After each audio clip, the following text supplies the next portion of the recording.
If a child can't read at grade level by third grade, it's harder to catch up. That increases their chances of dropping out of school and being stuck in low-paying jobs. That's a real possibility for about 70% of third graders right now in the Houston area. Books Between Kids is working to help close the gap by introducing books to kids not as part of a homework assignment, but for the joy and value of reading. Kayla Hand joins us with how we can all help flip the script in our Turn the Page on Illiteracy campaign. Good morning, Kayla. Here we are again. Good morning. Here we are again. Yeah. But we're here again because the issue is a tough one, and we're seeing that gap get even wider between kids who can and cannot read. There are a lot of parents at home going, "What are you talking about?" You know, because their kids read fine, they learn to read like they learn to read, but so they might not understand how impactful this is for the entire community. And then there are other families who are looking at it going, yeah, my child can't read, but I couldn't read either, but I got by. We want your kids to do more than just get by.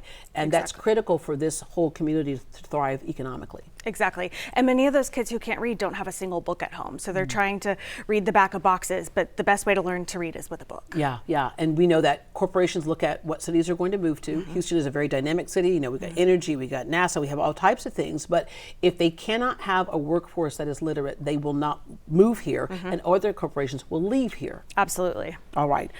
It's an epidemic. I mentioned it's actually up to 73% of third graders not on grade level. Let's go through that whole catching up gap that gets bigger and bigger when you don't.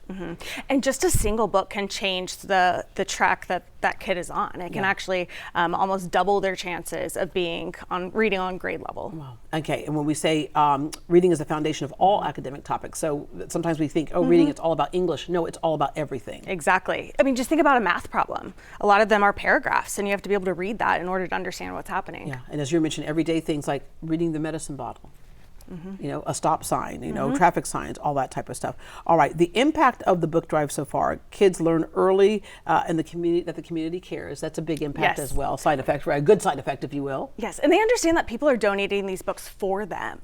Yeah, all right, okay. The book ownership is different than checking out a book. Let's talk about that psychological change as well, because oftentimes when you're sent to the library, it's because it's been an assignment, right? Exactly. But when you get to go in, pick a book that piques your interest, the difference that makes, it opens a door, doesn't it? It does. And a lot of the kids we serve are given things, but in this circumstance, they're choosing a book. So they're choosing the book and then they're taking that book home. Yeah. What's the difference between this and going to a library? We have lots of great libraries.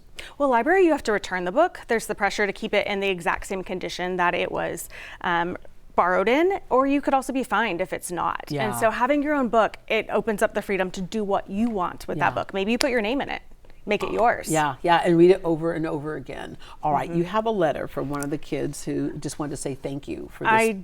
Yeah, I do. It says, "Dear Books Between Kids, thank you for the books you gave us. I am very much grateful and I appreciate you because books teach me to never give up on something no matter how hard it is." From Mateo. And he drew a heart and people holding hands across the world. Yeah, because that's what it's about. It's a community effort. It takes a village. All right, Kayla, and you know that because you worked in affordable housing for over 9 years. You saw the economic pressures that families were going through. Absolutely. They're fighting every day just to afford the basics: food, housing, medication. And these families want books for their kids. It just might be lower down on the priority list. And so that's where Books Between Kids and KHOU step in to help fill that gap. Over 60% of the families in HISD are low-income families. They have no books at home, as we mentioned. And for a lot of those families, the struggle with reading, the kids can't necessarily get help at home because the parents struggle with reading as well, and it can be generational.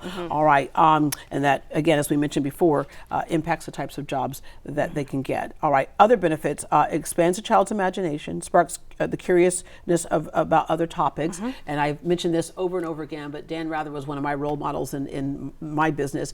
And I remember him saying, you know, the Heights Library, he got a hold of a book because a teacher gave him a book.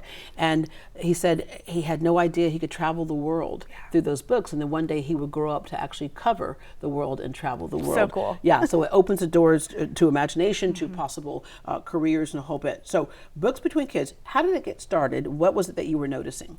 We were started by two moms who saw that some schools were full of books and some schools were not. And so they set out to serve the kids in those schools by providing books. They started hosting book drives and gathering those books on their driveways and their dining rooms. And here we are today, 3 million books later. Yeah, wow, 3 million books. Because the thing is, they did that first book drive and they're thinking, okay, this is a lot of books, but it wasn't compared to a lot of kids who need them. Exactly. So right now with the KHAU Turn the Page campaign, we've been partners since 2016, more than 200,000 books given between this project. But the community can help now. What are you looking for? We're looking for book donations. You can drop them off at all of our 150 drop-off locations around the city, and then also monetary donations. We're hosting the telethon tonight where we will be raising funds to buy brand new books. Yeah. And so when we say book donations and gently used books, I say this all the time because you got to flip through them, because I remember flipping through some of my sons and I was like, okay, that's peanut butter. Okay, can we just wipe that off, or do we need to pick another book? But so many of us have tons of books that are just sitting around, they're not being used. Go ahead and donate them to give another child an opportunity. Thank you so much for what you're doing. For more information on Books Between Kids, where you can donate, volunteer, or drop off, visit booksbetweenkids.org, and you can actually make a monetary donation right now just by using the QR code that is on your screen. Or you can use the camera on your phone and point it toward the QR code on the screen, or you can also visit khou.com/books. And remember, our virtual Turn the Page telethon is from 4 to 7 p.m. today. Thank you for helping us to turn the page on illiteracy.